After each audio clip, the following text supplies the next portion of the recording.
नमस्कार।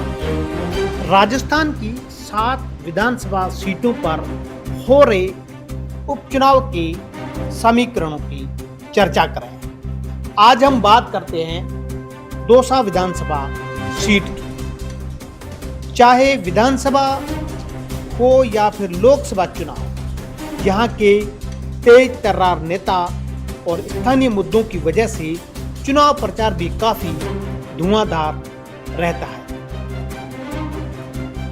दौसा सीट सबसे hot seat बन गई है।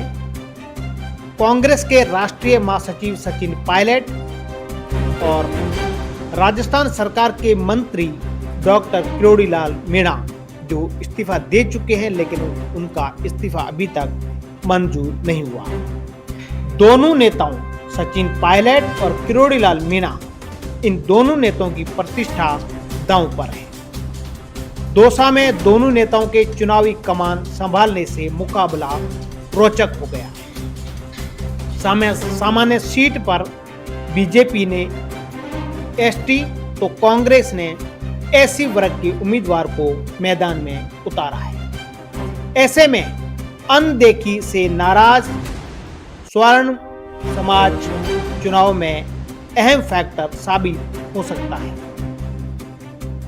राजधानी जयपुर से 60 किलोमीटर दूरी पर स्थित यह सीट हर चुनाव में चर्चित रहती है, चाहे विधानसभा हो या फिर लोकसभा चुनाव। यहाँ के तेज तर्रार नेता स्थानीय मुद्दों की वजह से चुनाव प्रचार भी काफी धुआंधार रहता है। दौसा सीट का जमीनी हाल की बात करें तो स्थानीय लोगों से सियासी समीकरणों को लेकर अलग अलग राय सामने आई है। दौसा में अभी तक इस सीट पर बीजेपी का पलड़ा भारी था, ये लोगों का कहना है, लेकिन सचिन पायलट की एंट्री के साथ माहौल बदल गया है।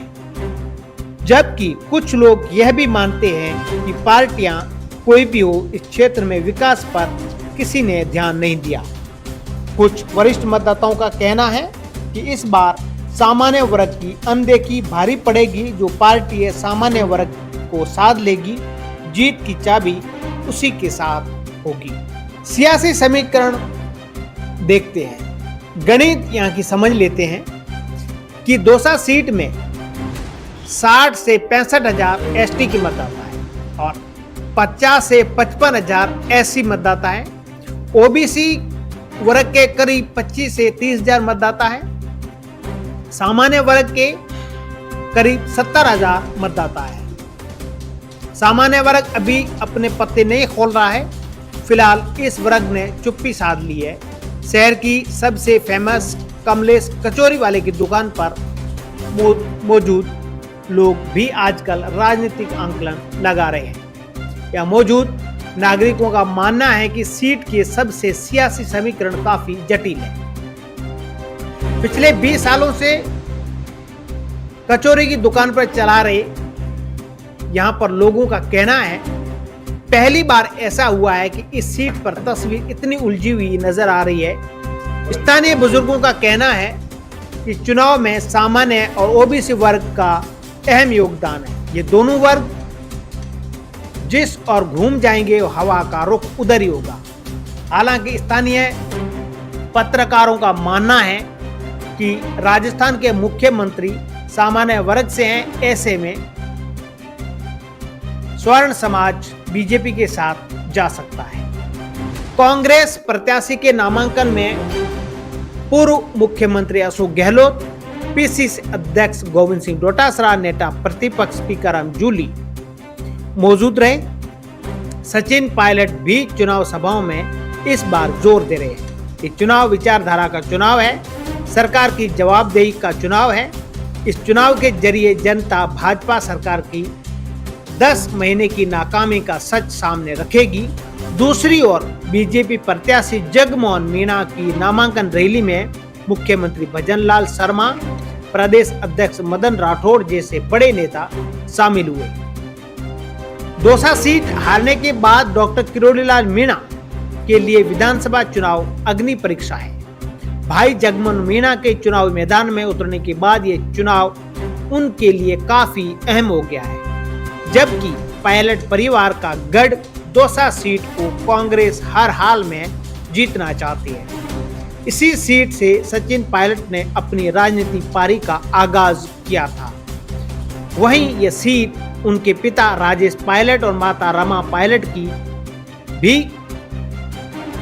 कर्म भूमि रही है। दौसा सीट में किरोड़ीलाल मीणा और सचिन पायलट दोनों की प्रतिष्ठा दांव पर है। दोनों ही नेता बड़े मेहनत के साथ चुनाव प्रचार कर रहे हैं। अब देखने वाली बात यह होगी कि दौसा सीट किसके पाले में जाती है, किसकी झोली में ये दौसा के मतदाता सीट डालते हैं। वहीं पर या तो सचिन पायलट की प्रतिष्ठा जो दांव पर है वह या तो वो कामयाब हो जाएंगे या फिर वो नाकाम रहेंगे, या फिर किरोड़ीलाल मीणा अपने भाई जगमोहन मीणा को जिता पाएंगे या नहीं। दोनों ही बड़े नेता है। किरोड़ीलाल मीणा चुनाव हार गए लोकसभा का, उसके बाद में ये सीट यहाँ मुरारीलाल मीणा जीते और ये सीट खाली हुई और अब उपचुनाव हो रहे हैं। उपचुनाव में क्या कुछ होता है, हालांकि चुनाव कुछ दिन पहले ये कहा जा रहा था कि मुरारीलाल मीणा और किरोड़ीलाल मीणा की दोनों की सांठगांठ है, ऐसे में यह चुनाव बीजेपी जीत सकती है। लेकिन किरोड़ीलाल मीणा के बाद यहाँ पर मुरारीलाल मीणा ने एक सभा में बयान दिया था, उसके बाद स्थिति साफ हो गई है कि दोनों की सांठगांठ तो नहीं है। सचिन पायलट भी मैदान में उतर गए हैं, लेकिन अब देखने वाली बात होगी या कौन बाजी अपने हाथ ले जाता है। अब हम इसके बाद आपसे फिर मिलेंगे नए सीट के समीकरणों के साथ। तब तक हमें इजाजत दीजिए। नमस्कार।